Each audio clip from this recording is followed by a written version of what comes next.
1, 2, Standing go. by.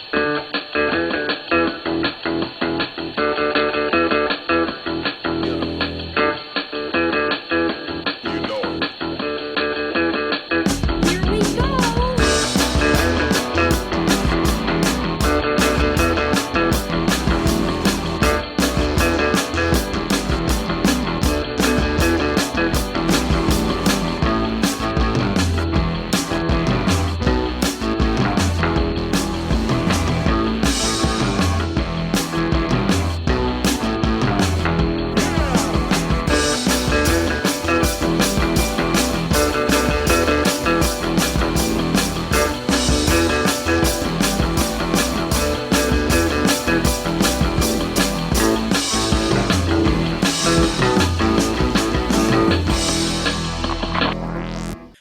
Hey everybody, you're listening to and possibly watching the Comic Book Bears podcast. I'm Bill Zanowitz, And I'm Steve Morey. and we are your hairy heavy homos that talk about comic books, but you don't have to be a hairy heavy homo to listen in or possibly stream in.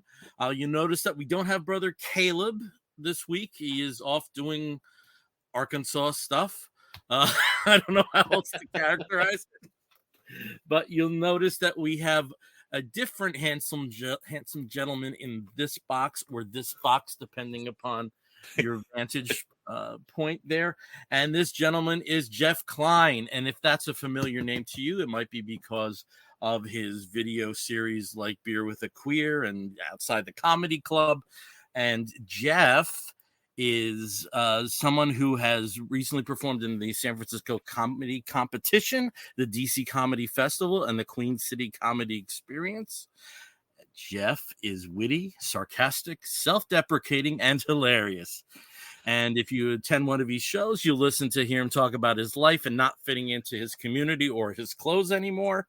And Jeff is going to be taping his first comedy special, which is titled Fatty Gay, in the early part of September, and he's here to talk about it. So for tonight's show, we're the comic Silent Book Bears for a little time. Jeff is also a comic book fan, and we're going to be talking with him about the funny books a little later. So a little different kind of vibe for this episode. We hope we're going to have a lot of fun because Jeff is a lot of fun. And Jeff, thank you so much for coming on. Thank you for having me on. I'm breaking the show. I heard comic bears and I was like, I'm in. And then I just don't read past the first word. I didn't see that at all. I don't know what books are. I'm real happy to be here. Thanks for having me on. I'm excited. And your heartfelt intro felt like you meant it and not that I wrote it. And I like that. That's really sealing the deal. Yeah. Well, there is a very frustrated talk show host that never talk show hosted, in here. So there's it's something I do. So, all right, we're off to a good start. So, Jeff, as we were talking before the show, because other people don't know, we talk before the show a little bit. There's a pre-show that it's very exclusive. It's very exclusive. Very exclusive on the StreamYard. And talking with Jeff about the format, and Jeff kind of, just threw it out there. Oh, it's my origin story. So we're going to go into your origin story. We're going to go into two different origin stories, depending upon the multiversal streams that we'll be talking about. And the first is you as a comic. So why don't you tell us how you got into stand-up comedy and all that?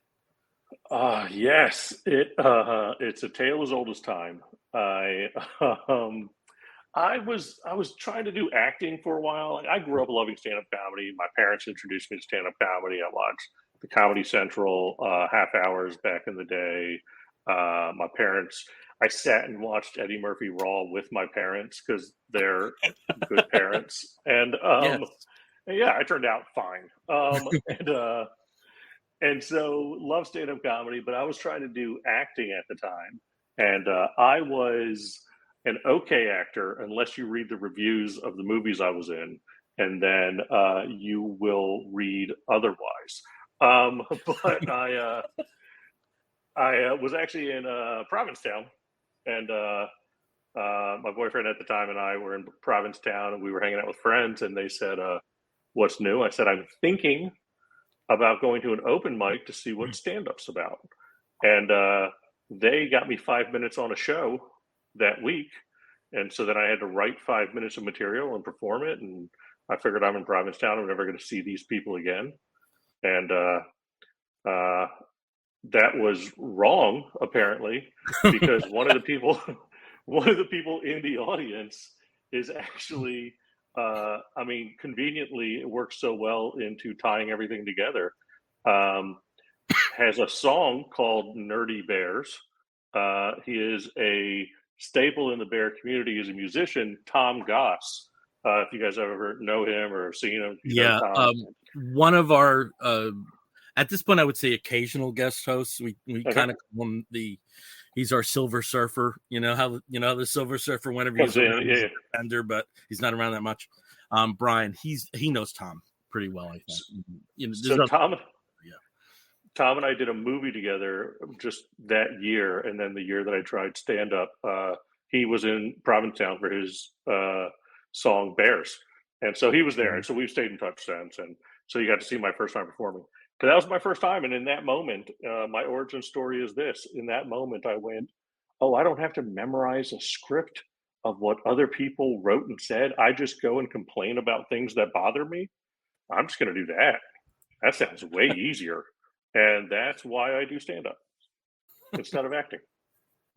It's performative complaining. Is that? Yeah. So performative complaining. There you go. Okay. All I have to remember is what's bothering me. And I was like, that's easier. That's way easier than learning a script. So that's what got me into it. And then 10 years later, I love it. I absolutely love it. I love the writing part of it. I love the being clever, the storytelling you get to do. I love the people I get to meet. I mean, speaking of comics, I'm just going to keep tying things in to make it feel like I belong here. I got to work with another queer comic, Jay Jordan. If you guys know of Jay Jordan, hilarious comic. I love his stuff, but he also wrote for a Marvel comic. He did one of the stories in Marvel's Voices, I want to say, and he did a story in there with Iceman and Storm.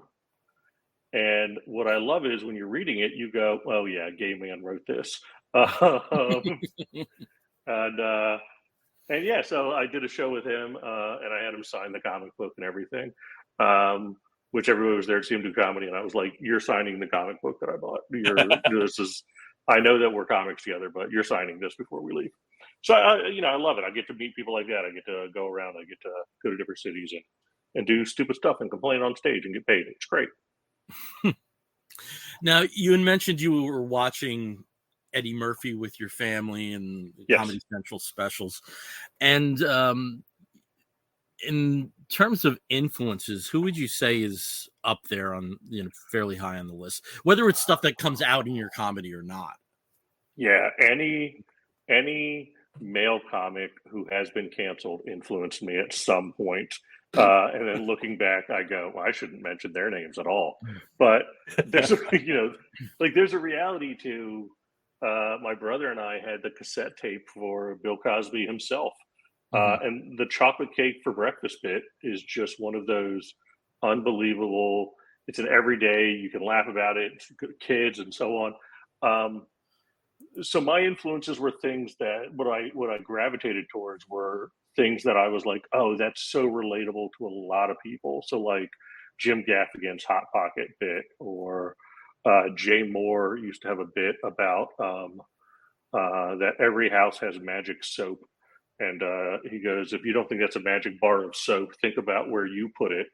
And think about your mom and dad use that same bar of soap. It better be magic. But it's just one of those like, oh, that's just an everyday, these are relatable. And so then I just wanted to, when I started writing, I wanted to write kind of relatable stuff. And then I got tired of doing that. And then I just started writing stuff about me. And then finding that more people relate to it than I thought. So even just everyday stuff like this is something that affects me. When you say it to a crowd and you find out like, oh, there's more than one person that feels that way. Whether it's about myself or Like, I'll give the greatest example in what I'm finding. My lane I'm trying to find is I categorize myself as a beige gay, if you will. And immediately you get an idea of what a beige gay is just by saying it. But he's right across from you. Yeah. But it is one of those, and it's funny because what I get is I make the comment on stage about, like, if the gay community is a box of rainbow glitter, sparkly and fun and exciting, I'm the beige glitter in there. Like, technically I'm glitter, but it's not exciting. And what I have found, though, is the more I do that and just be honest about who I am and how I fit in to this community, the more other kind of beige gays are like, oh, that's what I am. That's how I relate. And then that audience kind of finds me, which is great, which is kind of the dream, really, at the end of the day. Now, I've noticed in most of your biomaterial, you characterize yourself as a native Floridian. I imagine some of the comedy about being a Floridian kind of writes itself, and I was wondering if you could address that. It does. It does. I don't think Florida's any crazier than anywhere else, and that I may be biased, but in reality, most of the crazy that happens here are people from Ohio that just moved down. But, I mean, I'm just saying. Just Casey Anthony was not from here. Okay, she was from Ohio. Yes, O.J. Simpson lives here now, but he was not now. Now he's dead. We brought it down. But I think it's just one of those. I do, as I travel and I get out and I see more places, and I get to experience more places like Minnesota, Dallas, even LA, and so on. It is one of those. I go. I think what's happened in Florida, what happens for us in Florida is Florida still has a belief in, and this is going to sound, God, I sound very conservative saying this. Florida, and this is just because I was in LA for 6 weeks recently and I saw the stark difference. I think Florida has a big tourism community. Obviously, it's all tourists. And so for comedy, that's great because I'm constantly, my material's working on anybody in the US because anybody in the US is at the show. It's not regional necessarily. Right. And I think that happens a lot for comedians. If you're a Midwest comedian, you're really good in the Midwest because that's where you're playing to those people over and over again. Whereas in Florida, you're playing to Midwest, Northeast, et cetera, because that's who's here. It's all tourism around by the beaches where I live. And then the other thing that Florida, we still have this belief in winners and losers. And it's a little cutthroat because of that. Like you need to be good and better to get stage time, to move on, to do things. And when I was out in LA, I was noticing like, oh, we just let anybody on stage sometimes. And LA just wants everybody to have the experience. And I was like, but not everybody deserves it. And then I was like, oh, maybe that's a Florida way of thinking. That's weird. Oh God, am I a problem? Which I am, but not for that. I just so yeah, and then I do. Yes, Florida's ridiculous in a sense, it's funny. The second special that's being written already with a lot of material I already have is stuff like talking about what happened. Because Hooters started in Florida. We have a ton of strip clubs in Florida. We used to have women in tea bags selling hot dogs on the side of the road in Florida. And it was such a problem, they had to put a law out to stop it from happening. So for me, that was just growing up. Retrospect, I'm like, oh, Florida is a bit problematic. I get it. I guess it makes sense. So not every city had that? Okay, well, that makes sense, I guess. Not everybody parks on their beach. Yeah, so that is something that you learn, but even, because that's really on the East Coast when I went to Daytona, and I was like, so we're just driving trucks on the beach here? Yeah. That is just, all right. There is just a bit rolling of a right up. To it. Yeah. Yeah. Which I do realize the more I get out and about, I'm like, oh, okay, I was raised a bit different. Yeah, that is true. Okay, I tend to bogart interviews, so we worked out a system where it's a little weird now since it's just the two of us, Steve. But where it's almost a relay race and we hand off a baton. So I'm going to hand it off to Steve for a little bit to take you through some questions. So, Steve, what do you got for Jeff? Well, first, we do have some people joining us. So we've got James Figueredo, who has mentioned beige gay, I'm dead. Oh, yes. I killed somebody. Yeah. Oh my god. Yeah. R.I.P. Somebody James. dead now. Sorry, Rest- James. Rest well. Okay. But he did also say good evening, handsome gentlemen. So, you know, in his dying breath, he called us all handsome. So thanks, James. That's admissible in court, just saying. Yeah, it is. It's been written, it's on the internet, it has to be true. So with your stand-up, I mean, obviously, you know, you've played in a bunch of different clubs all around the country. And like I've seen a lot of stand-ups now really getting their stuff out there a lot on the internet through YouTube or Instagram Reels and TikTok. And also you have another segment or series, video series, I'll call it, Beer with a Queer, which is also really awesome. Alongside with the stand-up, you know, a lot of your videos, when you look yourself up, you find a lot of Beer with a Queer as well. And what got you into doing that? Was it just sort of like adding content to put out there, in support of your stand-up, or just, hey, I really love beer and I want to tell you all about it. So, yes. So the reality of that is the process nowadays for stand-up is not what it was in like the 90s and 2000s. And in anything, right? And just in general, it's social media driven and content based and follower driven. And as frustrating as that is, I can rally against it all I want as being the old man I want to be, but at the end of the day, I'm not going to change it. So I got to figure it out. And that is one of the things that is part of being a comic nowadays is being a full-time editor and content and having to put stuff out consistently. And I was told once by a comic out of New York, his name is Jared Freed, who's hilarious. He became very famous for, he started by critiquing charcuterie boards. You would just send him a charcuterie board and he would roast it or give us a critique. And so that was just a very niche thing. And then he would recap The Bachelor and The Bachelorette, and that was just something he would do. And it was constant content that was driving views and people and so on. So when I worked with him once, he said, you have to do two things. You have to be consistent, and you have to be naive enough to think people care about it. So yeah, naive enough to think people care and consistent until they do. And I was like, oh, okay. So shortly after that, I was trying to figure out what to do. And one friend suggested that I do a thing called Wine with Klein, because I've been a bartender for years previously and so on. And another gay comic out there was already doing a wine thing. And I was like, that doesn't work. And then I was like, oh, but a slight step aside, so I don't have to ever give her credit, I can do Beer with a Queer, and it rhymes still, and rhyming so important. And absolutely. Yeah. And I have a history in bartending, and I do like beer, although if you watch the videos, you may not believe that. And then my idea was it's weekly as much as it can be. I need to get back on doing it more weekly. I think we just hit 140 episodes. So it's been going for a little while. And I literally am picking beer based on how pretty the can is.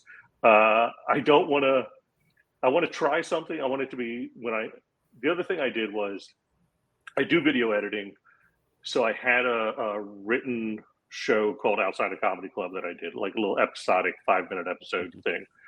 And it was multicam and it was edited together. And on something like Beer with a Queer, I thought, I want to do one take, no edits. This is it. This is me trying a beer for the first time.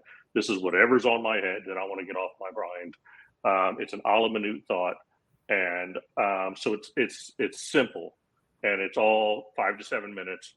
And it's been fun. It's been interesting. I try a lot of different beers. People have sent me beers.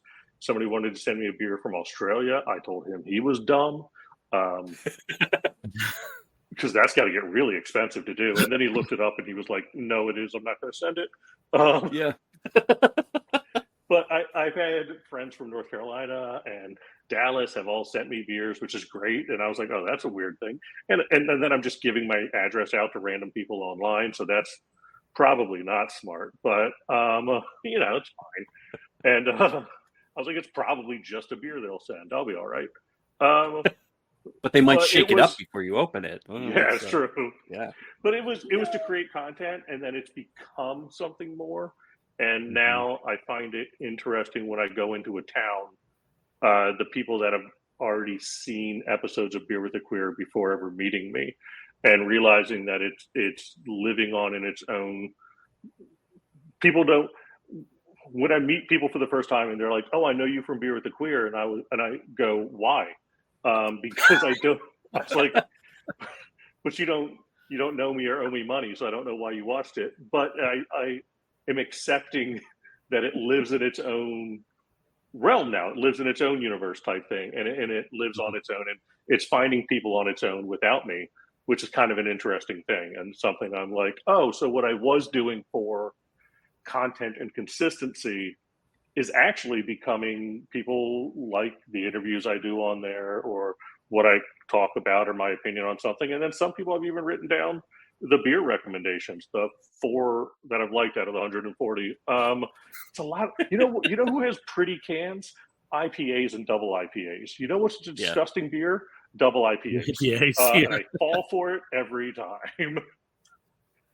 I mean, maybe it's the prettier the can, the worse the beer. So they need to have something that you can look at to appreciate. Because you're going to be spitting out the swill anyway, right? So. Yeah, you may as well enjoy the can at least if you're not going to enjoy the beer. But that's kind of where it started. It started as doing something, whatever the something would be, and it's become more. And I was like, oh, so now I'm excited to keep doing them because I'm excited that it's. I used to get 100 views every week. I'd be happy. I'm like, oh my god, I had 120 views. That's amazing. And now I think the last episode was like on Instagram is like 1,400 or 1,500 or something. And so it's just one of those. It's still not much, but it's more. And so I was like, that's people are watching. People like it. It's been fun. So I like to keep doing it. I keep trying to think of new things to bring people, other than just my jokes. So OnlyFans is the next step, I see. So yes, I'm going feet first, and then we'll go to OnlyFans. Get on that list, the feet list. Apparently, like there's a whole thing, like a whole subsection on the internet about it.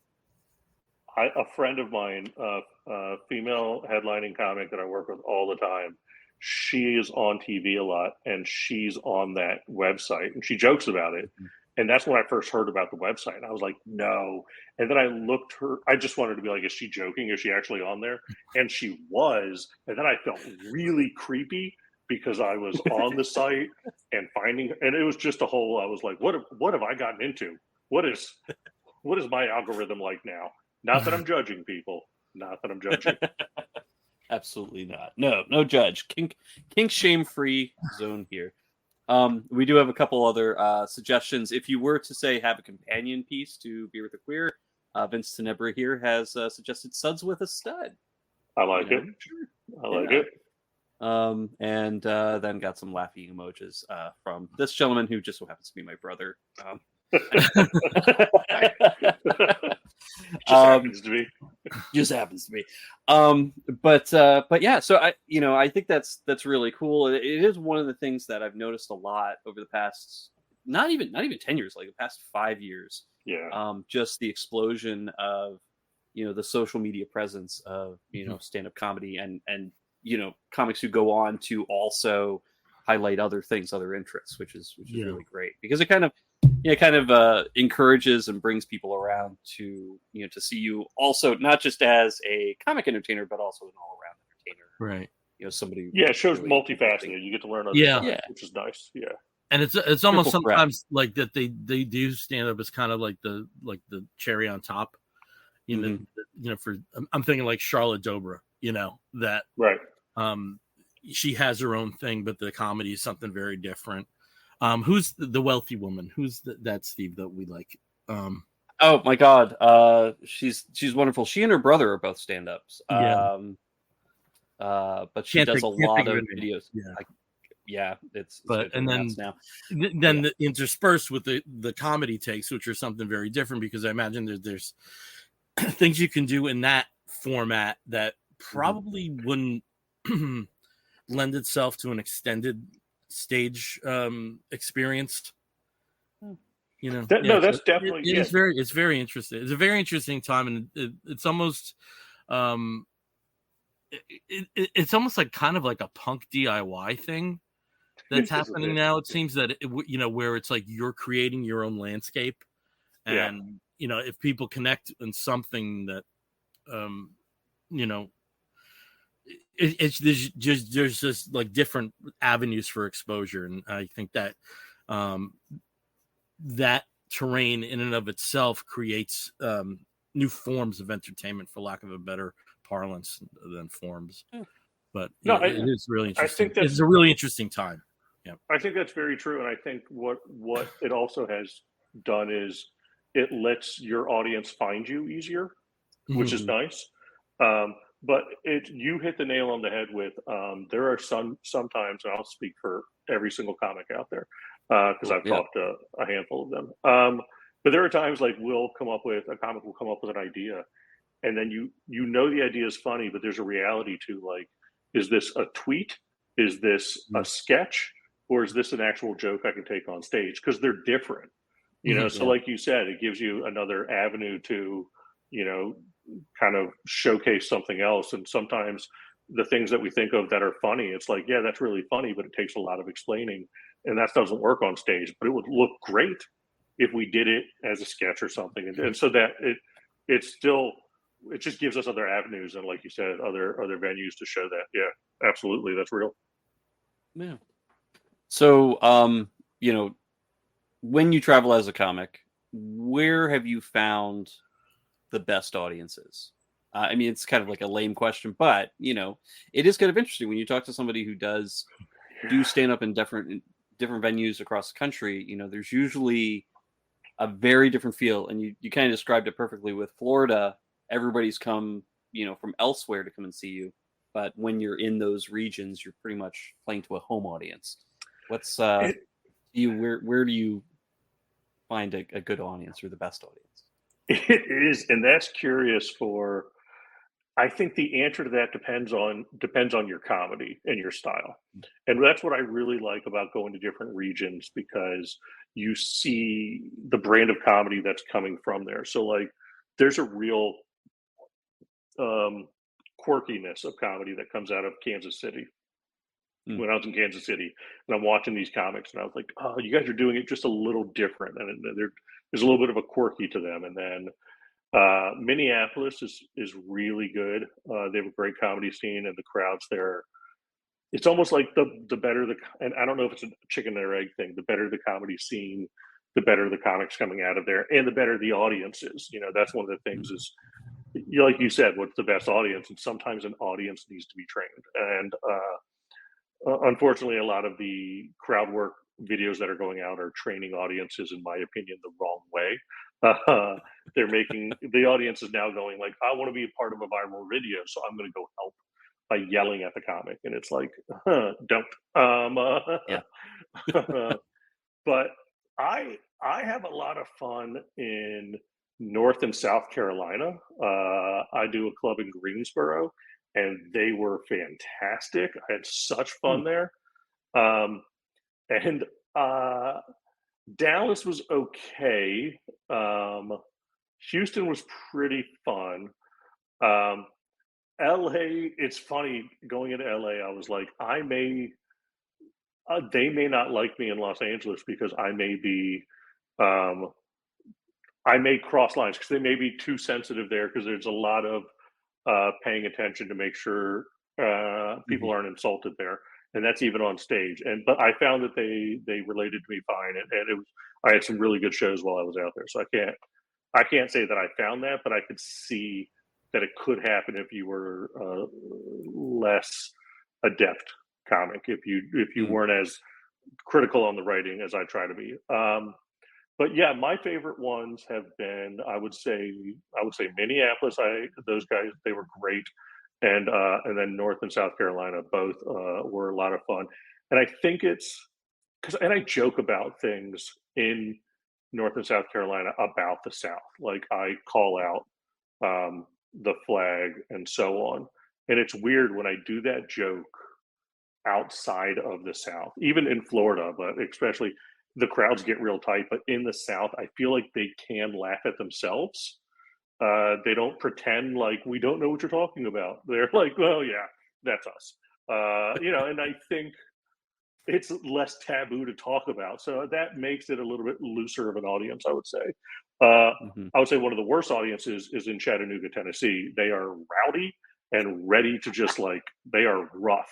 If you mention anything that starts like with a foot, they go into football, and that turns in, they want to, it was a very chatty, rowdy crowd in Chattanooga, Tennessee. In least shocking news, my comedy may not go great in Chattanooga, Tennessee, but yeah, what? But yeah. Those are the places I've had some of the most fun. Yeah. Yeah, it's cool. Interesting you said about the phenomenon of audience becoming part of the product, and there certainly are a lot of comics that seem to post as many heckler videos as they do of their own work now, which I can see that's that might be good in the short term, but in the long term for the medium, it probably isn't a good move. Since you've been doing this for a while now, I hate to bring in politics into that, but did you notice a change in audiences from a certain time that a certain candidate was elected, of that as a kind of dividing line, or was that maybe something that was a bit more gradual? Or I can tell you it was not gradual. Okay. Yeah, no, it was once Trump became a candidate and started running, the ability to make a political joke. I will tell you the reality is his name is the polarizing. Now you can still make political-ish jokes. There's a good amount of people that do them. I have literally one in my set, and it really runs down the middle type thing. It's clever more than anything else, more than making a statement, but it's very clever and very good. It's very braggy. It's fantastic. But in it, I call myself a Democrat, and I say I'm allowed to do that because I actually am one. And you can still feel the room tightening. All I did was say that I'm a Democrat, and the room still gets a little bit tight. Sometimes somebody may call and the heckle is just Trump, and it's like, well, that's not. You're just saying a word. But once he became a candidate back then, to date, if you say his name, the room shuts down in a weird way. The people that love him get very tight because what are you going to say about him? The people that hate him get very tight because they don't want to hear it will suck an energy or change an energy in a room in an instant. And it's weird that one name can do that much type thing.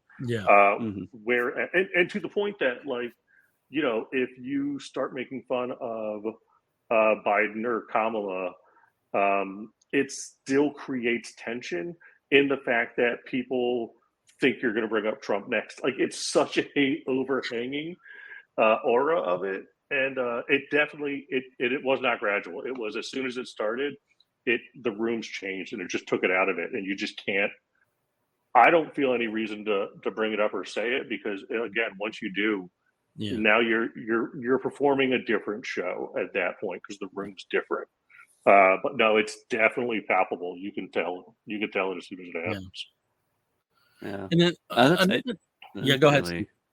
No, I was just gonna say it's like if you're probably thinking of the same comedian that I am who really does post a lot of the heckle and the talk back, and that usually takes a very, very political turn. And so when you're watching that, it's kind of difficult to extract the rest of routine or the rest of a set from that situation, from that conversation that then happens and then is it's put out there.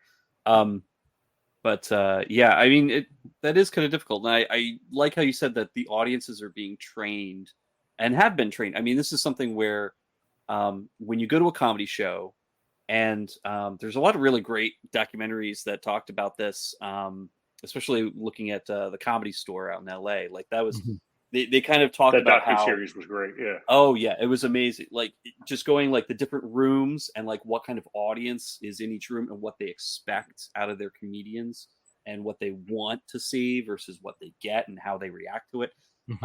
It's very interesting, and that's why I was kind of like when you talked about LA. I am really curious about that because there is that very sort of it seems like the audiences there would be extra critical of everything just because it's like, well, we know what we want and what we expect. If you don't give it to us, then that's it. Then we're done with you. But yeah, and I think maybe they may be trained like that, and that's just a reality. That I think if and that may be one of the differences. If the comics there know that that's something they need to be aware of, and then they're writing as such, right? So then that audience is training the comic, and the comic is then back training. It's creating a cycle. And if I'm coming from Florida where we don't think about that or much, and then I just go into LA and I'm just doing my jokes again. My jokes are I being a gay comic performing to predominantly straight rooms. I've had to learn how to write a joke so it's not too far one way or another, so we can all laugh. I'm laughing at myself, you're laughing, but we're not making fun of, if that all makes sense. It's a tightrope I've had to learn how to write and work around. So because of that, and I'm not going to say every Florida comic is like this, because the reality is if you didn't have to overcome the things, if you didn't have to think about writing like that, like I had to in these rooms, your jokes may not be as tightrope walking.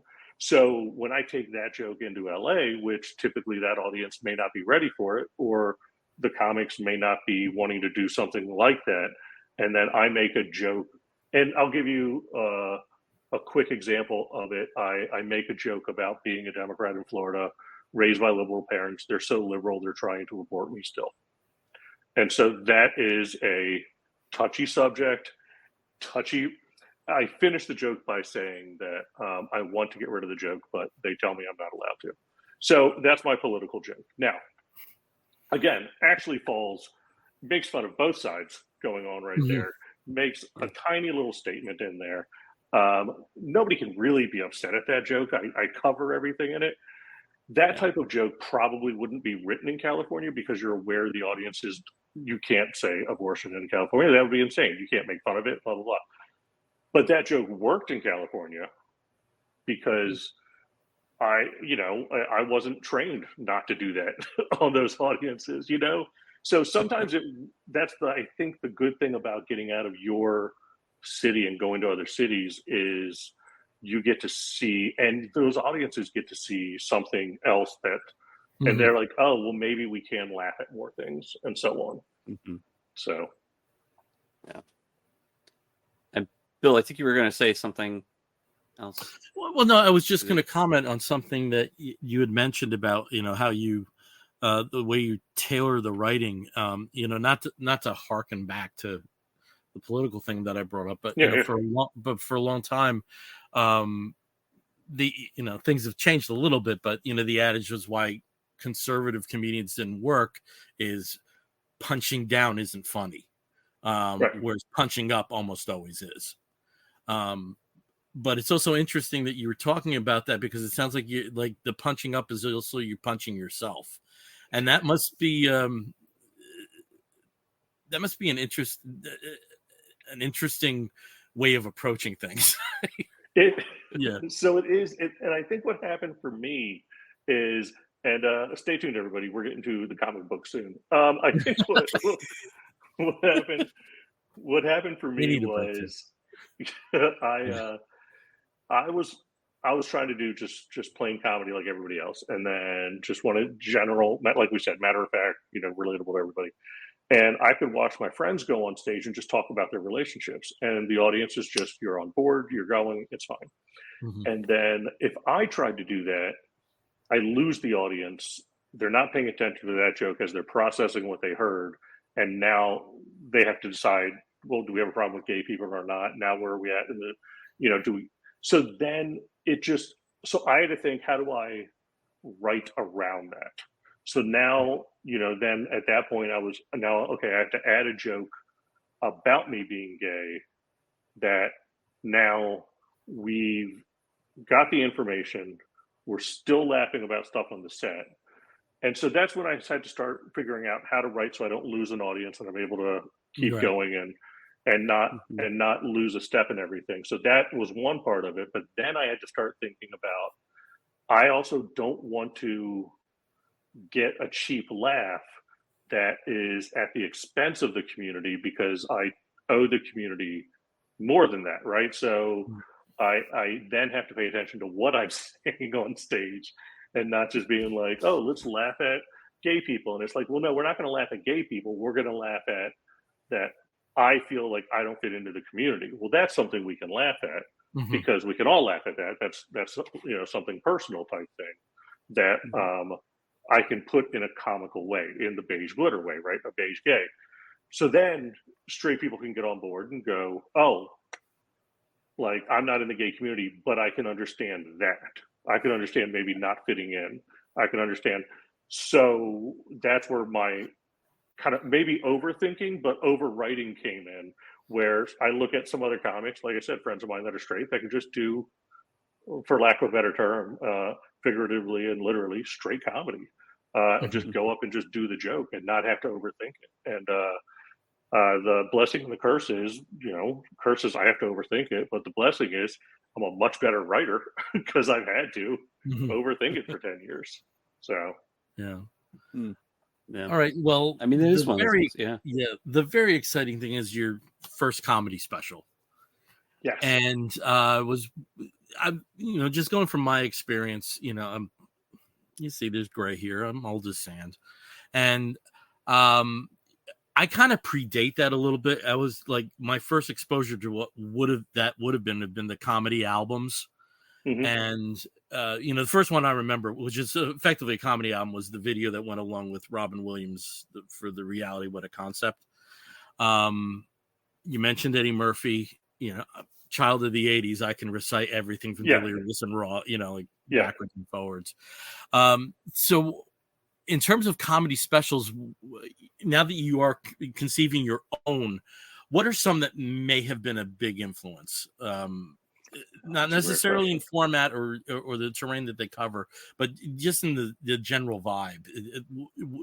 Like, what are you going for, in a sense? If you can just provide some examples, just so that there is a reference point, that would be great. I'm always fascinated by, just like Caleb's always fascinated. I'm fascinated by, what grows in your garden, Right. Well, so. I don't see how that's any of your business. You ain't getting any in my seed. All right, fine. I would say, because there's certain, like, when you watch a special and you're like, oh, that was the way it's put together. And I think that's what I really focused on my first special here. Is I remember when I did my first 45-minute set, I wrote all my jokes out, and then I thought, okay, so that's all my jokes. How do I put them together? Because I wanted it to tell the story. And the special that's standing out in my mind is Eddie Izzard, Dressed to Kill. In my opinion, one of the top 5 specials of all time, one of the best hour specials. And it's great because the way he tells, it's not a story necessarily. They're unrelated, but he keeps it flowing. He brings things back throughout the whole special. It's just very well crafted. The jokes are great, the stories are great, but it's well crafted. And so that stands out in my mind as I want something that's going to be well crafted. And then outside of that, I think of specific jokes in other specials. Like John Mulaney has a joke about Back to the Future. If you've never seen it, it's worth Googling. And it's what I love about that joke is, by the way, speaking, like I said, I love a good problematic comic. The great thing about that joke is he spends so much thought process and time breaking down the concept of Back to the Future. And it's not just the concept of the movie, but the concept of the guys pitching the movie, explaining the concept of the, and it's the minutia of it, but it's so well done that I'm like, that's the type of longer jokes I want to do. How do I do that? And then where does that go into the set? So, I love all your classics. It's the comic friend of mine, mentor, once told me, you comics boil down to two camps. Your George Carlin, who's esoteric, speaking very intelligently about broad problems and creating solutions in a very comical, real way. It's a thought process, right? It's thought provoking. And then there's Richard Pryor, who is on stage telling his truth. And by the way, like I said, love problematic. But it's these things that are real to him that have happened to him, and he's being extremely raw on stage. And those are your two extremes, right? And so I want to find that balance between like all of these things. Everything I talk about in my special is real and has happened to me. And it's just kind of drawing them all together. And then how do I take all of that and put it into something that would be interesting to listen to for 45, 50 minutes. And it's funny what happened with this, what kind of built this special from all of my jokes is my friend's 3-year-old, little Sophie, was at my ex's house. We were all over at my ex's house for a little cookout type thing.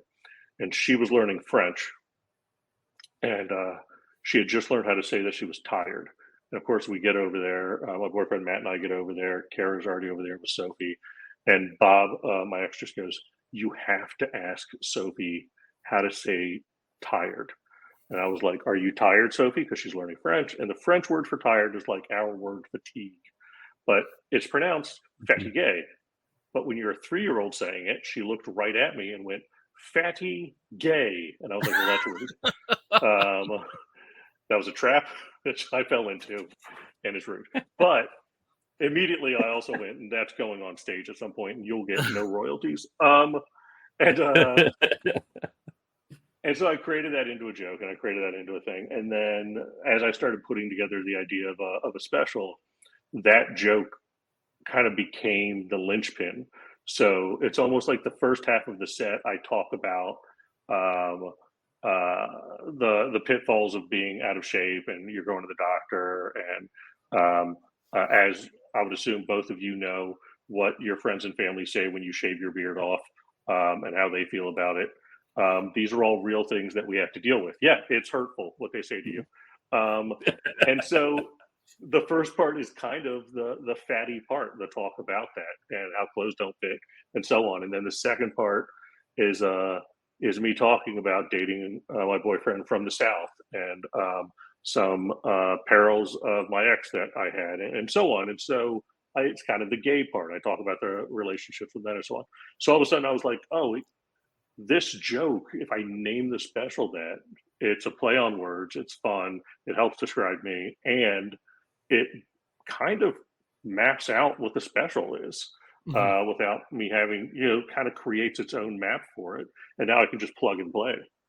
So that's how this special got kind of created, was this overarching concept of like, what jokes go with what. And then this joke kind of became the umbrella that everything could fit into. Steve? Yeah. How are we going to transition to comics from that? I mean, that's... I don't know. But just like that, if you remember, Bobby Drake once said, this all gets taped in one night. This is all getting taped in one night. The special. So No, I'm doing what's my friends would term stupid. I what you should do in a special is you tape it over multiple shows, at least 2 shows, and so you have a chance to. If the first show didn't go great, if you messed up something, you have a chance on the second show. You just wear the same clothes. You usually do it in the same night, so it's just one after another. Set looks the same, everything's the same. You just do it. I said that's too easy. So I said, well, who would do that? So I thought it would be good to capture more of an audience. I'm doing it on Sunday, September 8th and Sunday, September 15th. So if you're out of town one weekend, you can make the other weekend. That makes sense. The problem is I need to live in a bubble between September 8th and September 15th so I don't get hurt, so I don't look different. We need to reset the stage so it looks the exact same. So it is going to be more complicated, and we want it to look the exact same. It'll be cut to look like one show, but in reality, most specials are cut over 2 shows just to give you coverage to make sure everything gets done and all you get the best pop from this joke. Okay, we'll go that way, and cut between. So, and then my goal is to put it out on Amazon for everybody to see, and I will most likely not charge for it. If you have an Amazon Prime, you'll just be able to watch it because I just want as many people to see it as possible, and obviously leave compliments because I am needy for compliments. So just putting that out there for anybody still in the chats. If we could keep those going, that would be great. But yeah, just compliments. No, that's the plan. Yeah. I mean, with a stand-up special, I mean that's always a really big, I get a really big way of getting your self out there, your comedy out there in a very long form way. I've actually been really happy to see a lot of comics be able to do that. Starting out by doing a lot of like stand up everywhere, but really, getting onto the social media train, being able to push like different clips and just getting their likeness out there, and then being able to do a special to really kind of bring it all together. And I've always likened that. I've always likened that you put singles and then there's an album. Yeah, exactly. Yeah. That's it's singles and then you have an album. You have a full album there. Yeah. But yeah, no, I'm looking forward to it. Individual issues of a comic book. What? Drew it right in there. Oh, there you go. And then you collect it into a trade paperback. It is great. All right, brother, you brought it up. So you said you're also a comic book fan. Tell us about how you got into comic books. I got into comic books like everybody, right? They were awesome. I grew up as a big X-Men fan. A gay man reading X-Men. Oh my god! I know, shocking news, it's right? Wild. It's almost like I felt it was written for me, but it's almost like I connected to it in a weird way. Or thought Wolverine was hot, it was Cyclops and Cable. Side note, we talked earlier about the 1994 swimsuit edition, which happened. By the way, can we just talk about like that happened? Yeah. It happened. Well, there was 3 separate editions of that. There was like a 99 one and so on. But the fact that Marvel was like, you know what our people want to see? Punisher just wearing a skull over his crotch. It was such a wild like issue that Marvel was just like, yeah, here's Cyclops in a thong. Here's Storm in nothing. I was like, why am I masturbating to a comic book? It was wild. JCPenney catalog took a break that day. But I got into that. International Mail. I hardly knew her. Right. I got into X-Men, got into X-Force, and then I remember being a big Spider-Man fan. I remember I think my most prized issue, and I have to go into the attic in my parents' house, but it's an attic in Florida, so I'm not in a rush to get up there. I have this great issue. It's my favorite ones. It was an anniversary issue of Spider-Man and Venom. And Venom, I want to say at the very end of it, jumps over fire, big deal for Venom, to save Aunt May. and Spider-Man and him kind of make a truce at the end of the comic book. I want to say it was like the 40th anniversary or something like that. But yeah, so I loved all of that, and it was just one of those. I was a big fan. I got out of it a little bit, and then I have recently, actually, my boyfriend and I recently have gotten back into it. He is a big Masters of the Universe and Transformer fan, and so there's the new run of Transformer run that's come out that he is actively getting, and he just recently found all of his old issues. So he has like the complete first run of Transformers that he just found, which is very exciting for nerds like us. And and then I'm getting back into. I was trying to find what's something different to start reading, because when you get back into it, you feel overwhelmed. You were like, how did I find out what I liked earlier, right? Like what? And you try to getting back into X-Men. If you haven't been back into comics in a while, then you just start looking at X-Men. You're like, I don't know. Where do I start? So yeah, we briefly talked. I just started reading Feral. I was like, oh, that's different. It's something a little bit different. So I was reading that, and but yeah, so that's how I got into it, and then I've always been a fan over the years, and I'm happily getting back into the tactile part of it. So I'm excited about it. And it seems that the area that you live in was known at one time for another publisher that hasn't been mentioned yet, which is CrossGen. So let's hear your CrossGen story. Let's talk about CrossGen. I've been teasing them with a CrossGen story. So if you guys don't know out there, CrossGen at one point was like the third largest comic book. They were distributor. They were massive. I mean, I don't know about massive. They were a big title. They had comic books like Way of the Rat, which was very cool. The drawing on that was incredible. The artwork. Do you have one of those?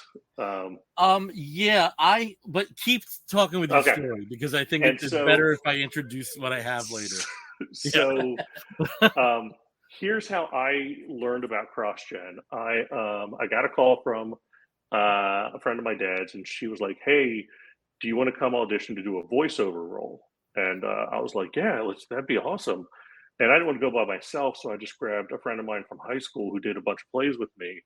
His name is Adam Cody. He's a year younger than me. I was like, just come with me. We'll have some fun. And I was like, I got a booming voice. This is going to be an easy sell. Let's do it. What CrossGen was trying to do, they were the first company to put digital comic books online that had voiceovers for all of the dialogue. So when you signed on to CrossGen Comics or whatever, and you went to the issue and you would flip through the pages, it would have voiceover for all the dialogue. And they were the first comic to ever do that. First comic book company to ever do that. And the first comic that ever did that was Ruse comic, which is like a Sherlock Holmes with magic involved in a different universe.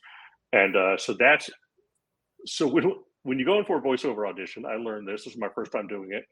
They just give you a list of archetypes. So it says superhero, villain, little boy, little girl, old man, weak man, woman, and it has something to read, just a phrase next to it. So then I go into a room with just this lady and a camera, and that's it. And she goes, all right, so, go ahead, go read through it. And I'm like, superhero, come here, little boy, come here. And I went through everything. And I was like, I nailed it. And then this is to date, she goes, okay, this is the note I got, and I'll never forget it, and I'll never forgive it, because it made no sense to me, and she kept saying it. She goes, let's go back to the superhero one. And I was like, yeah, we are. And she goes, say that one again. I was like, all right. And I forget what it was, but let's just say it was come here. I was like, come here. And then she goes, okay, this time, can you do it more like Harrison Ford? And I was like, in the moment, I was so wrapped in my head and not understanding what she was asking from me, because she just said, can you do it more Harrison Ford? And I couldn't think of what that meant. So I just did it again. And she went, no, more Harrison Ford. And I went, cool. I didn't know what that meant last time, but just say the same thing again. And then in the moment, I couldn't think of a single Harrison Ford movie. all I could think of is his cameo, one appearance and one line in American Graffiti. Why is that the only thing that popped in my head? I have no idea. I clearly have seen 100 Harrison Ford movies at this point. This was mid to late 90s. Clearly, I have seen other things. That's the only thing. And it was like, do you want to race, kid? And I was like, I don't know how that's helping me. And then I'm concerned about how I can't think of a Harrison Ford. So I kind of lowered my voice more and I did it again. And she went, no, more Harrison Ford. And I was like, I don't know what that means. Stop saying the same note over and over again. Looking back, I think she wanted it more gravelly, which is a better note to give to somebody than just Harrison Ford. So I just got frustrated. I kept doing, and she clearly got frustrated. She was like, oh, that's great. We got it. And I was like, I don't think you did. And I left. And then my friend Adam Cody went in. And Adam Cody is just, like I said, he's from Florida. He's a year younger than me. We grew up together. He did some acting in high school like I did. He went in, did his thing. We leave. I don't really hear from. They do call me and they offer me a role as Constable 1 in Ruse, which is the very first line in the very first Ruse comic. Constable 1 says something. I don't remember the line. And so technically, I'm the very first voice you hear on the very first ever dialogue added voiceover comic book online. That being said, they wanted a British accent, and I can't even tell you a Harrison Ford movie, so British accent was not happening. What I did learn was apparently my friend Adam can do a British accent because he did the whole run of Ruse online. He was hired as the lead guy in it, and went on to do every episode as the lead in Ruse. And I was like, I brought you along just so I didn't have to drive by myself, and you book the lead? I have continued to be jealous for the next 20 plus years it's happened. So, but yeah, so that is my CrossGen story. But fun fact on CrossGen that we talked about briefly that comic book fans may like to know is this was a point in time, this was mid to late 90s, I want to say. This was a point in time where Marvel and DC was piecemealing out things. So like the characters would be drawn and then they would send it to the colorist, and then they would be colored. They would send it to Dial, and it was all being sent. It would be done and then sent somewhere. And CrossGen wanted to put everybody back under the same roof. So you had Way of the Rat cubicles, 4 things next to each other. You had a Ruse section. And so that was kind of a cool thing because you could see how that would create like, oh, well, how are you doing this? Because that may affect how I do this. And it was collaborative, and it was creating that everybody's working next to or near each other. And I thought that was a cool, they spent money to do that, to bring everybody in and do that. But it was, maybe that's why they went out of business. But it was cool to see that they were trying to bring that back. I really respected that. So that's my CrossGen story. So you're a big supporter of return to office mandates. I understand. Yeah, that's what I'm trying to say. No, that is really interesting because I remember hearing a lot at conventions when they were talking about things like coloring and inking and all of that. That in that time frame, Marvel had, especially Marvel had gone away from like the whole bullpen, concept, and just really like, okay, we got to farm this out. We got to, we were hiring this company to do the coloring. We're hiring these, these people over here. Like, it's just, you send it to this artist sends it to that artist, and that, from there, to really decentralize the process and try to, I guess, to increase the volume that they're able to put out. I'm not really sure what the it was saving on money. It was saving on overhead because you wouldn't have to have office space. It also but the creators there had very restrictive contracts. They basically could not work anywhere else. Right. And that was one of the things where you when you did have big names like Mark Waid and George Perez, it became a problem when they were offered big projects elsewhere and they just could not work around what they had. So my what I wanted to show was, since I'm a pack rat, never throw anything out, I have the DVDs that were collected of the online material that Jeff just mentioned. Really? Yeah, you will be happy to know that Ruse was never issued. Okay. But we do have Meridian, Negation, Scion, Sojourn, and Way of the Rat. That's awesome. 2 volumes of each. Yeah, It's wacky. yeah. That's so cool. So you don't have my Constable #1 great You line. don't All right, have well, your that's fine. Constable It's- #1, but just to rub it into the friend that you brought, he didn't make DVD like Way of the Rat. And also that format, the effectively motion comics, both DC and Marvel have attempted to do it. It never really took off. But Dark Horse did it too. Dark Horse did with, it too. Puffy, yeah, and I think there is a Hellboy that is in that format. There is. I think there is a. I think format. Yeah. What I respect from CrossGen is they were just trying. They were trying something, right? No, it was just a company that was like, new. let's try something. Let's try to be innovative. And I think at that time, innovative wasn't. There was a lot of status quo happening. That was the machine was churning, and why change? Yeah. And I think it was cool that I was a toe in the door on something on a company like that type thing. It was just kind of cool to be. I could look back and be. I mean, I'm still crazy jealous and angry at my friend, but it was cool that I got to be in those offices and try to be a part of something. Yeah. So, yeah. And they made a lot of smart moves, whatever, they were very active in listening to what retailer complaints were about the big two.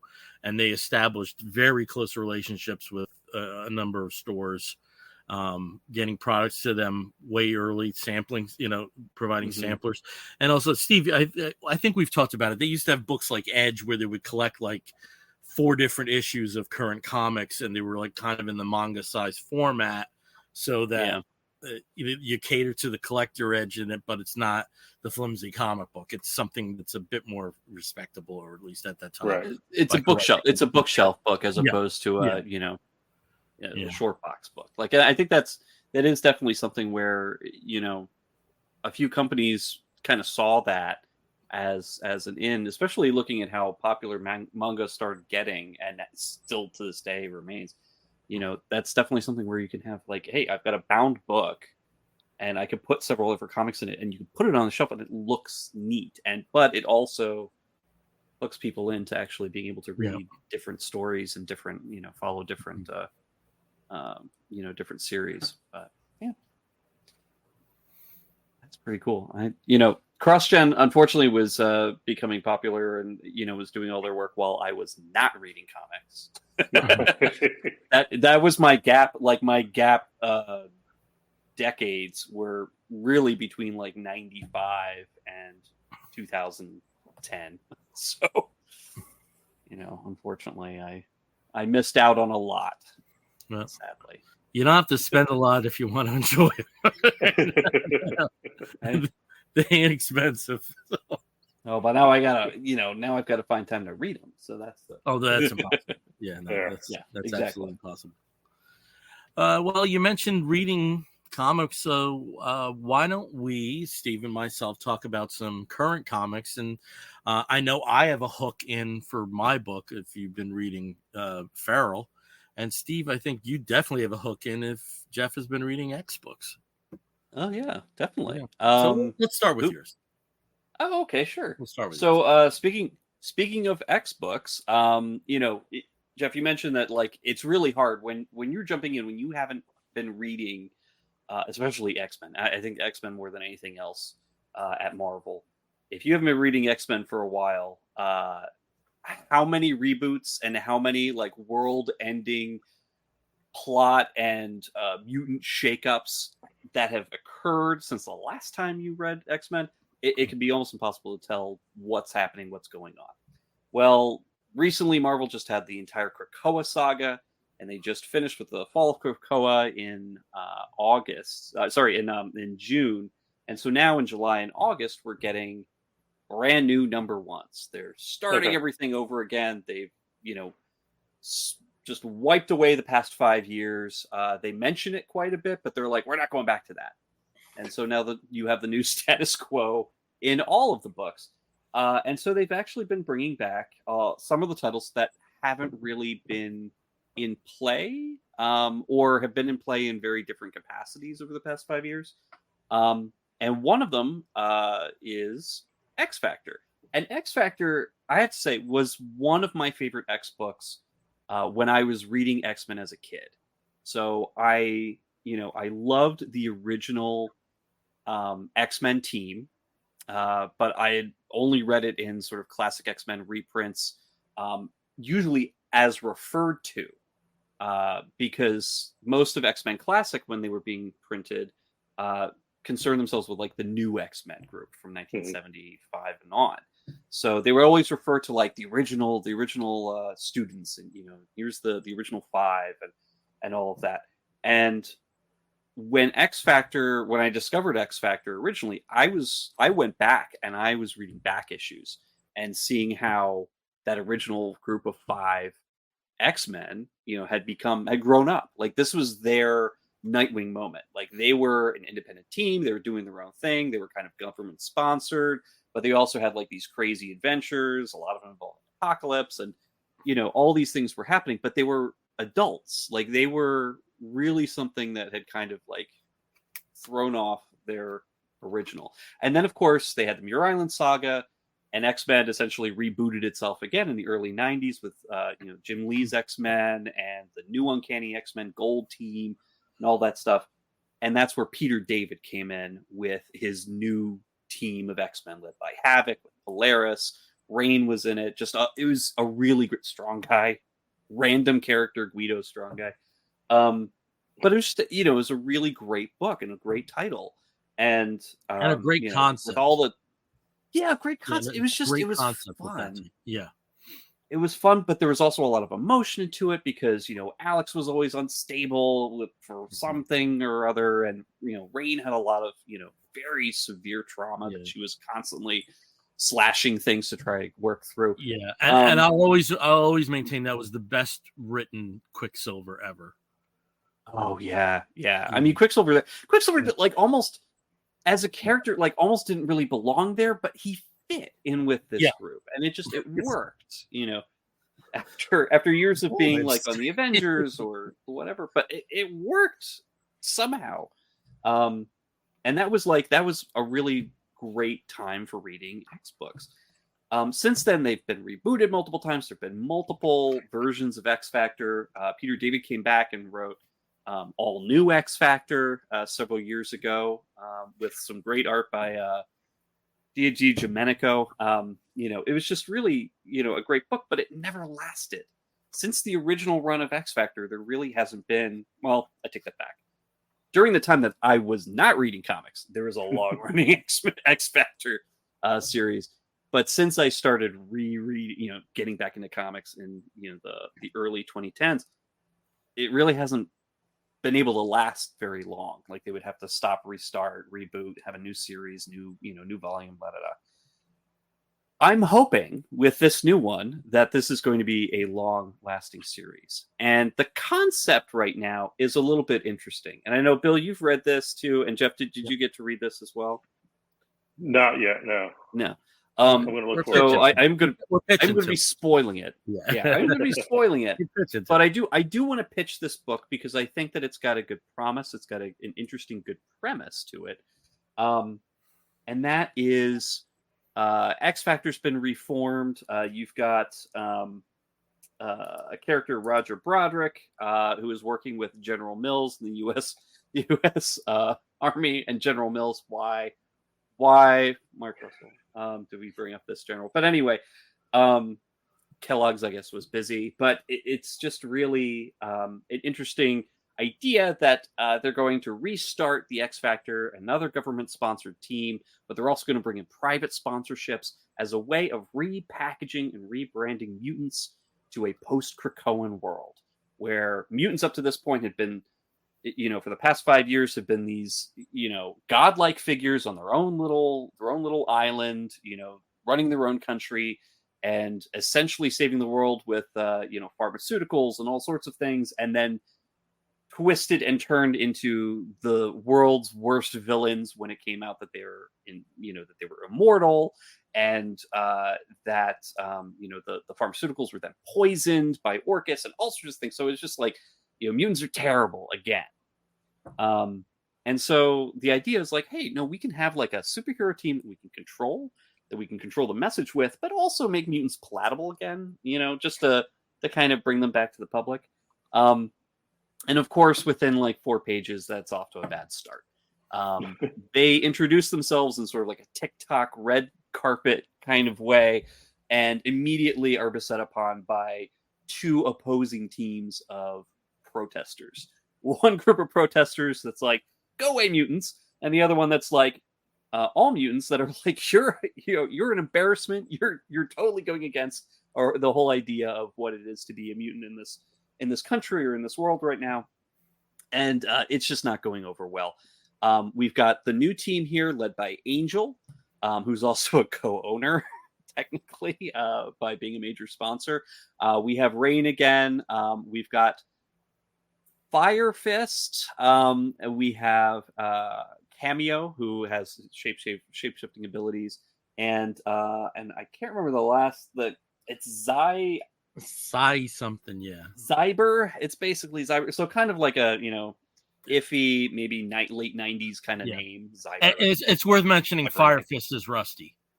Yes, Fire Fist is Rusty. So good old Exterminator's Rusty. Emotional issues and all. But basically, like, it doesn't go well. It's a bad introduction. And, so they have to be out there for their first mission. And their first mission, they have to go and fight this team called X-Term. I don't know where that came from. That's not a really great name. But anyway, X-Term is a group of sort of exterminate, maybe, I guess. Yeah. But X-Term. Yeah. No, it didn't work. It doesn't work. It doesn't work, Bill. You'll never. No, it's not gonna work. Yeah, but it's Mark Russell. So you got to look out for these. It is Mark Russell, and I love Mark Russell. Yeah. But anyway, so they're essentially a group of mutant mercenaries that are kind of like an anti-X Factor. They're extra national. They essentially are paid to do whatever kind of job that anybody wants to pay them to do, good, bad, or indifferent. It doesn't matter. So of course the first mission is, okay, they're going to go and punch X-Term, wipe them out, the rest of them all would be great, like a great PR move, and again does not work out. They're completely outmatched, and things just don't turn out well for them. Well, they do win, but at a cost. Let's put it that way. I don't think they win at all. Nobody gets arrested. Well, like they basically, according to the metrics, they do. Oh yes. So the ratings are good, and that's basically kind of the upside that they see to this. But it also shows that they, as X Factor, the members of X Factor, are disposable. And kind of going along with this narrative, it also flashes over to Alex Summers, aka Havoc, who is now living with Polaris because he's not dead anymore. He's back from the dead after the events of Dead X-Men, and just the past 20 years of being shit on by every writer. So he's back alive, and he was even invited by X-Term to join their team at some point. But he doesn't want to do that because he sees them just as much as everybody else would. They're mercenaries. They're not good guys. He wants to be a good guy again. And in going along with that, he's also struggling with the fact that, in terms of Krakoan identity, he never really got into the fact that as a mutant, he was separate. He's always wanted to belong. And that's been a major issue for him, whether it's with his family, whether it's with a team, or whether it's just humanity in general. He's always wanted to be just one of the normal people. It just hasn't been possible for him. And, any crazy thing happens, Goblin Queens, whatever. Like, there's always something going on with Alex. So he can't have that. Polaris, on the other hand, has really, embraced her mutant identity. In fact, she no longer goes by Lorna. She is not Lorna anymore. She's only Polaris. And they have a moment where it's like, you can't really be a part of the mutant race. You can't be a part of the human race unless you choose one or the other, and humans aren't going to want you. And you really need to be part of the mutants. But we find out, well, if he doesn't want X-Term, he's going to be part of X Factor again. And so, on the last page, we're reintroduced to the brand new X Factor team. You know, it's a 31-page turnaround that's really quick. But you know, I think it sets up an interesting dynamic for this team. Are we going to have a new team basically turning over every couple of issues? It's possible. This might be a longer-term thing with Alex at the helm. But it's Mark Russell. And Mark Russell's biggest thing when he deals with a corporate entity, which this technically is, he is going to rip it apart. He's going to expose the weakness because he loves writing about that. It's funny and tragic at the same time. You know, and he's got a lot to say about sort of the idea behind, you know, the ethics of this team, the ethics of what they, you know, what they are trying to do. And of course, being in the middle of a social media blitz, you know, can the team really live up to any type of standard other than what's popular? You know, after coming off of Billionaire Island and, the multiple series that he's been doing for Ahoy Comics and for AWA. I mean, Mark Russell's just been everything that he's written in the past maybe 4 or 5 years, I've absolutely loved. So I'm really looking forward to seeing what he does with X Factor, which is a very commercial, very X-Men-y property. And I also am curious to see how this will compare to what was the recent Ecstatics book? They just had 2 volumes of that came out with Mike Allred. What was it? Basically, they revamped the Ecstatics, which is recently called again? Yeah, it was within the past 2 years. They had 2 all right. volumes. Yeah, Bill, I think he's asking you. Yeah, no, he is. Yeah, but I haven't been following. But yeah, I mean, that was really interesting, and it also took that sort of social media angle, but in like the extreme. They had, you know, 2 Ecstatics teams that were fighting against each other in who could have the most views and the most likes, with you know, Zeitgeist becoming a god if he got all of the likes. You know, it's just very, very interesting, strange situation. It's interesting this is not you going to be that. bring that up, because I thought this was the most novel part of the book, was that kind of callback to the introduction of the Ecstatics version of X-Force. Yes. You know, it's very much a callback to that. I read everything apart from that damn robots thing that that Mark Russell which writes. I loved.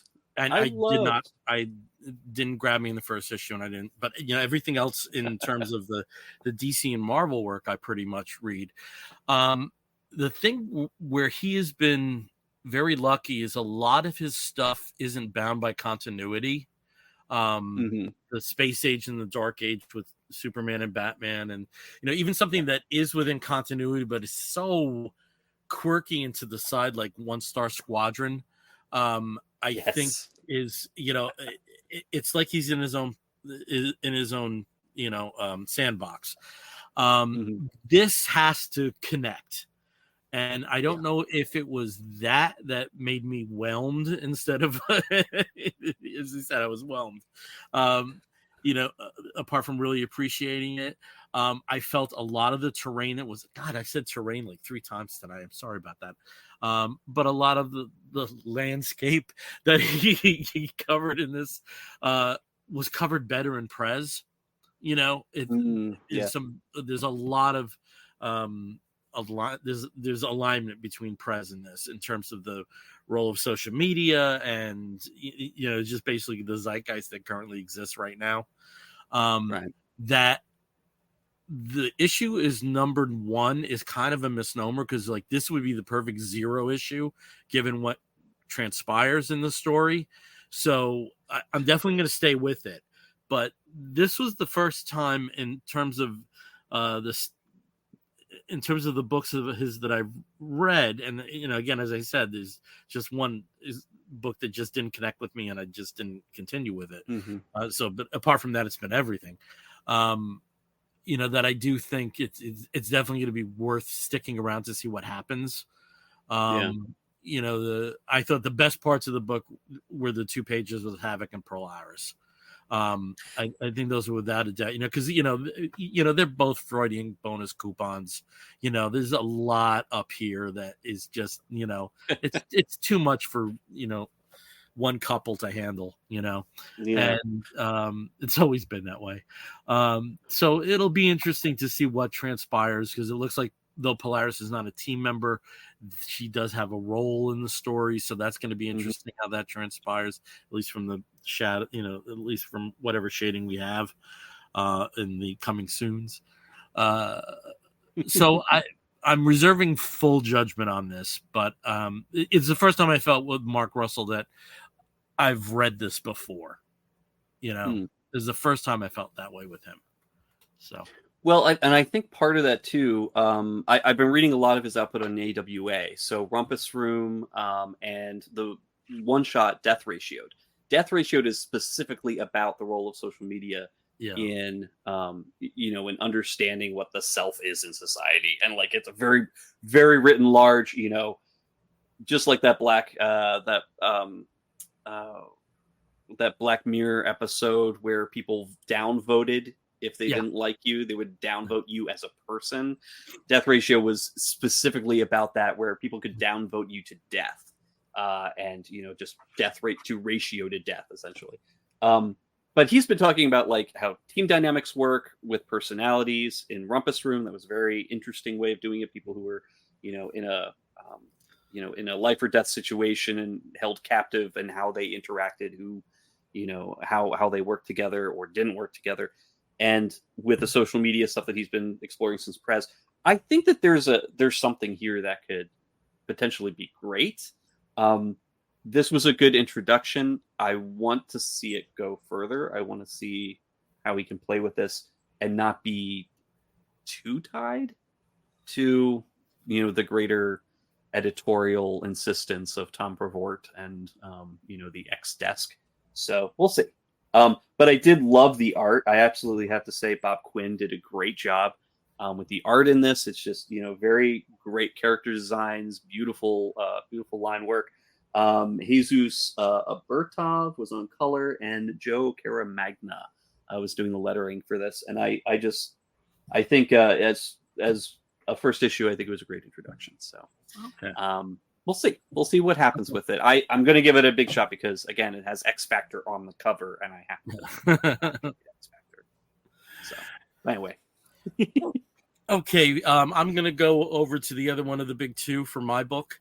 And Jeff, in your conversation, you mentioned that you had started reading Feral. The anchor story in this book, which is Super Pet Special Bite-Dentity Crisis, is written by Tony Fleecs, who's the writer of Feral, and also very much its spiritual cousin, Stray Dogs.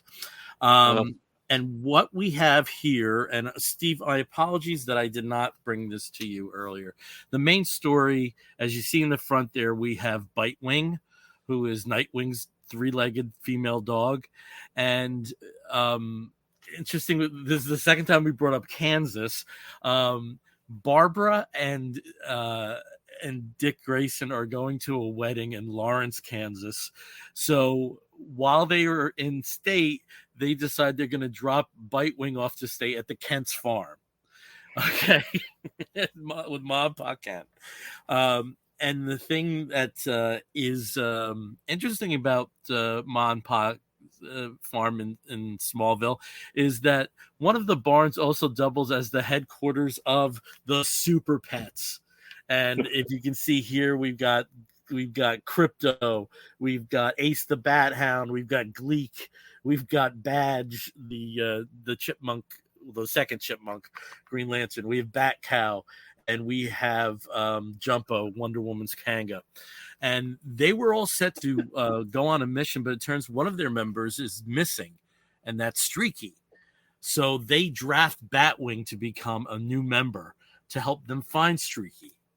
and Streaky has been kidnapped by Menagerie Man, who's in a sense like having this sort of Noah's Ark of super powered pets.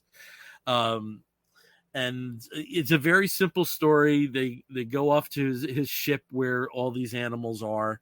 Bitewing is very smart, and he decides he's going to make friends with the villain Menagerie Man.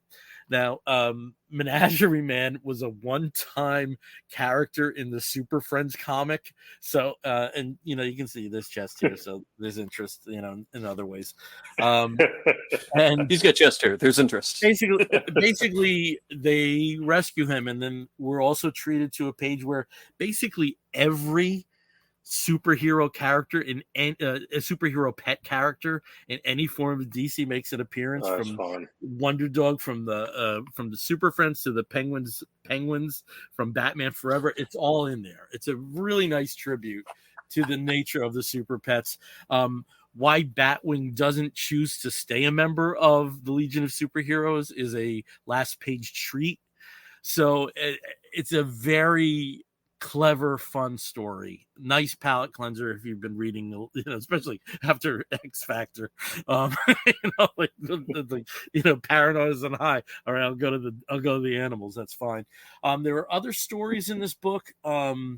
One presents the return of Jarrow, the Starro. The one in the jar. That became in his head a Robin to Batman. Right. And he definitely was the best part of that friggin' Propecia. Whatever. What was her name? Perpetua. You know, that Perpetua. Yeah, that wasn't Propecia. There's a very interesting story in here regarding Damien's pets. As you know, Damien kind of collects a lot of pets between Jerry the Turkey and, you know, Bat Cow, the aforementioned Bat Cow, Titus, Goliath, from the more recent runs. It also ties into some of the issues that have been going on with Batman lately, with the loss of the fortune, and without them looking, the pets were actually sold to a biochemical company, a biochemical research company.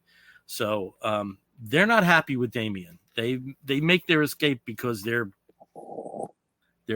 bat pets, but you know, they're smart. But they leave it in a very interesting spot. There's a touching story with Dextar in his exploits as a Red Lantern, and what we have to assume might be a new home for him. Is a really touching story. Dan Waters is the writer on that. And then this one was disappointing, but it was clever. Who Woofs the Wolfmen? That's by Kyle Starks, and it's which is not a name I've seen. I know he's done stuff for Image, but I haven't seen that name a lot lately. But at one point he was, you know, he kind of was like at least for a brief period, he was kind of like the Art and Franco before Art and Franco, you know, at least in terms of DC stuff like Plastic Man and some other humor edge books. It was more clever than funny. So it was a bit of a disappointment. But you know, for your standard one shot, you know, this has some enjoyable stuff in there. And but you know, without a doubt, the lead story involving Bitewing and the other super pets, that's a standout. So that's my book. And you know, again, and I said, Jeff, you know, it does have a tie into one of the books that you're currently reading, and also some concepts that you might be familiar with in the past. So yeah, I mean, Tony Fleecs actually writing something uplifting. And fun. I mean, I loved Stray Dogs. Strays. I thought it was just Stray Dogs. Yeah.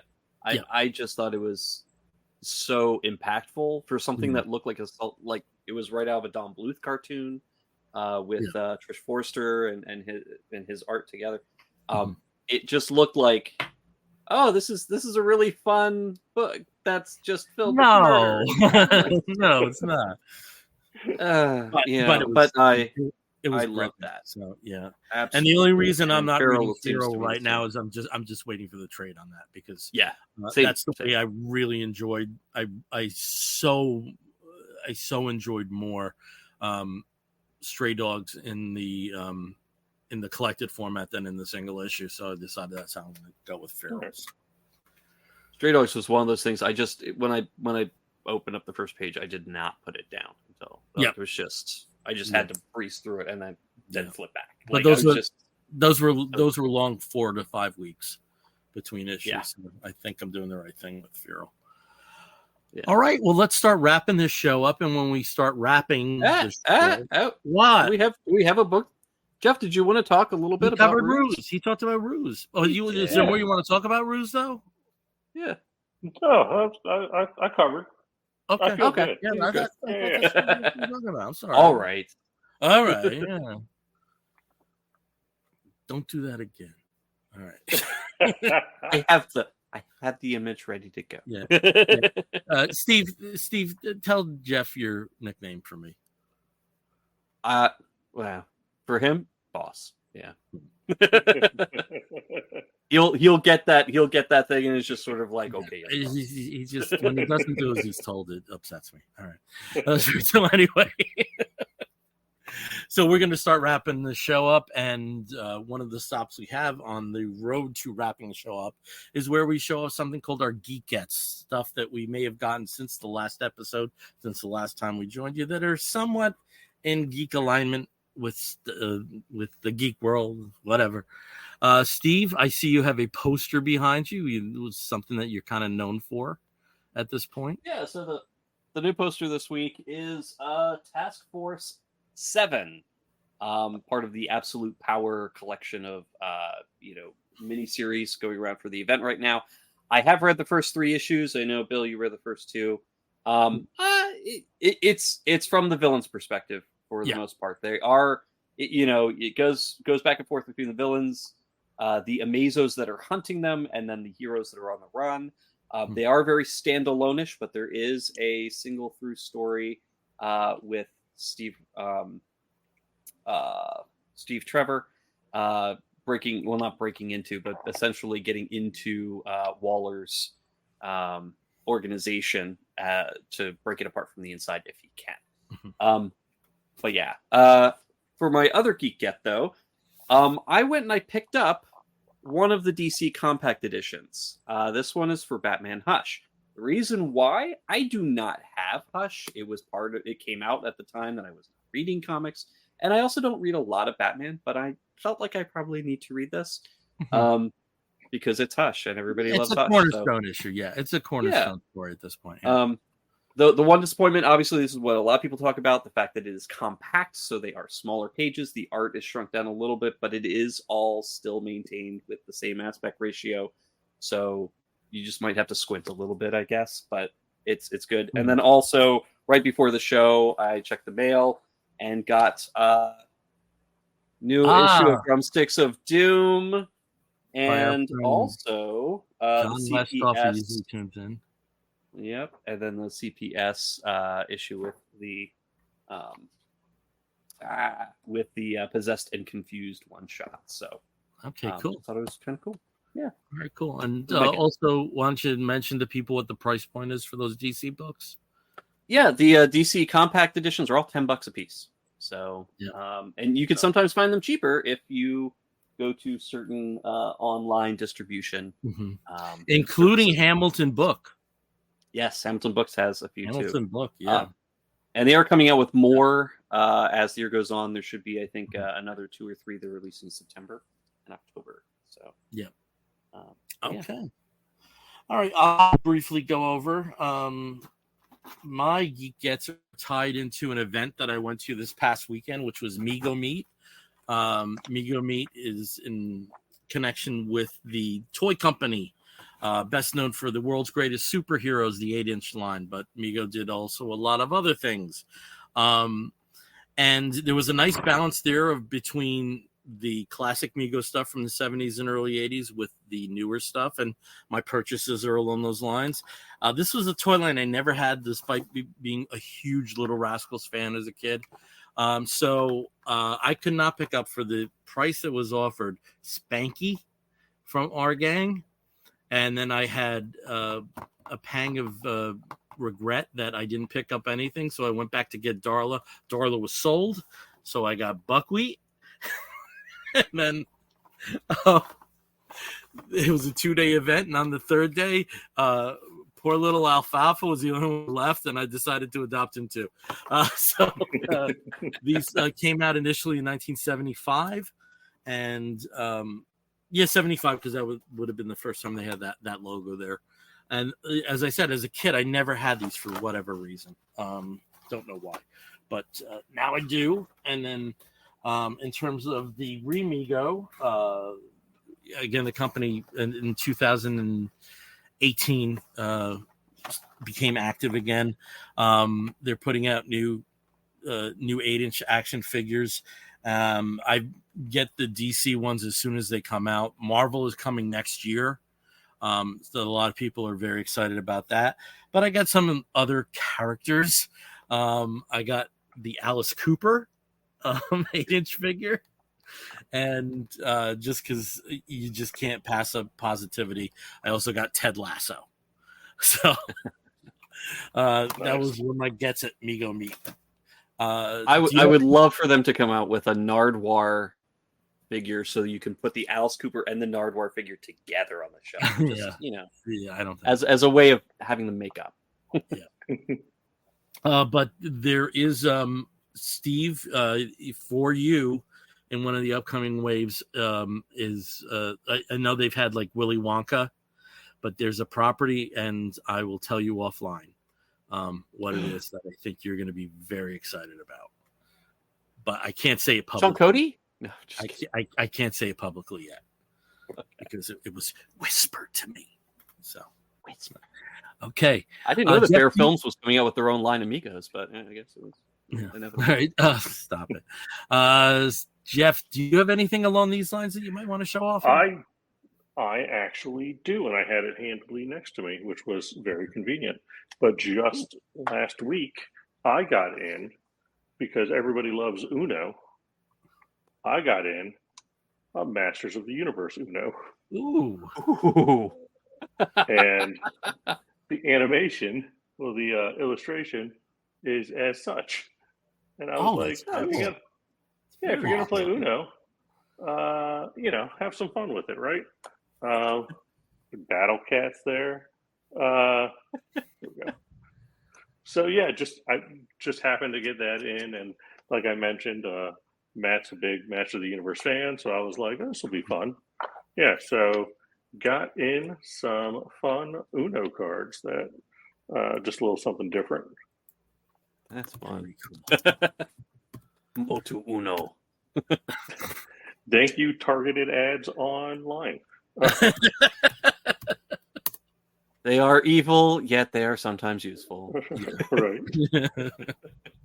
They are evil and they get me. But sometimes there's like, oh, that was an ad, and you never see it again. Every once in a while that does happen. All right. Some you wish you will never see again, but you always see. Yeah. So we're going to continue with wrapping up. And this is our final segment, and something we call the woofs of the week. In the bear community, if you find a fella attractive, you woof at him. And we do something very similar. We woof at something which may be a TV program or a film or a charitable initiative, anything under the sun that we think you, fair listener, or possibly viewer, may be interested in sampling. I'll start as I always do with Steve. Steve, what is your woof of the week? My woof of the week is something that it's like recommending a train wreck with a lot of casualties. But I have to talk about it because I also love Tiger King. And that is the new HBO's documentary series, Ship Crazy. Because it is insane and sad. And I turned to Jason when we turned it on, and I was like, this is going to make me very uncomfortable and mad and depressed and everything, but I have to watch it. And oh my God. Okay, so yeah, it is everything that Tiger King is without so far. A gay polyamorous, guy with a mullet. Instead, we have a woman with very interesting wigs, and and what looks to be surgically implanted fake eyelashes. Um, but it's sad. I mean, it talks about obviously people who collect chimpanzees, and who raise them as children, who raise them alongside themselves as pets or as strange family members. And there's so much that we know now about people who own chimpanzees and the dangers that they are exposing themselves to, but also like the animal welfare questions, that it makes it very difficult to watch. Like, you see how sincere some of these people are, but then you also see the conditions that unfortunately the animals are kept in. So you're just sort of like, gosh, I don't know. I feel yucky. But there's so much to it, and it plays out like Tiger King. You just have to watch the next episode when it comes out. It is weekly on Sundays on HBO or available on Max. If you like Tiger King, you'll probably like this. If you hated Tiger King, you will hate this too. And by that, I mean hate watch this too. So, okay. Chimp crazy. All right. Over to Jeff. Jeff, what is your wolf of the week? You guys. I don't know. I will give my wolf of the week to you guys. If anybody is watching this because I shared it and they have not watched you guys before, you guys are intelligent on it. You're good to listen to, interesting, and easy on the eyes. So you are my wolf. Well, thank you very much, and we'll wolf you back. All right. For my wolf of the week, I'm going to go for the 4th season of Unsolved Mysteries on Netflix. This is a revival series that is co-produced by the original producers, Barbara Langley, and the same production company, Stranger Things. It takes a little different approach in that it only covers one topic through.